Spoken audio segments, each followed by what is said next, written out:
টানা বৃষ্টির কারণে বন্যার কবলে পড়ে এবার বিপর্যস্ত ছিল স্পেনের বিভিন্ন অঞ্চল। তবে ভারী বৃষ্টিপাতও রুখতে পারেনি দেশটিতে প্রকট খরার আশঙ্কা। পরিবেশবাদী সংগঠন গ্রিনপিস এমন সতর্কতাই জারি করেছে। শনিবার বিশ্ব পানি দিবস উপলক্ষে তারা জানায়, জলবায়ু পরিবর্তনের কারণে দীর্ঘস্থায়ী খরার কবলে পড়বে স্পেন। এরই মধ্যে খরার লক্ষণ স্পষ্ট হতে শুরু করেছে স্পেনের ক্যানারি দ্বীপপুঞ্জে। মূল ভূখণ্ড থেকে এই দ্বীপপুঞ্জের আবহাওয়া ও ভৌগোলিক অবস্থান আলাদা হলেও পানি সংকট প্রবল এখানে।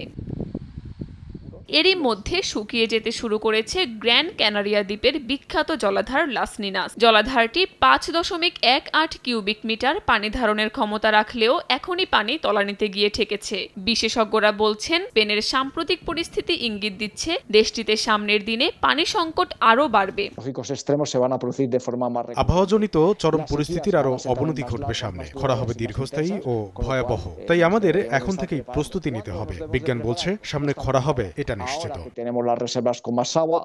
প্রতি বছর 22 মার্চ বিশ্ব পানি দিবস পালিত হয়। 1993 সালে পানি সংরক্ষণ ও এর সুষ্ঠু ব্যবস্থাপনা বাড়াতে এই উদ্যোগ নেয় জাতিসংঘ। কাকুলি আখতার, সময় সংবাদ।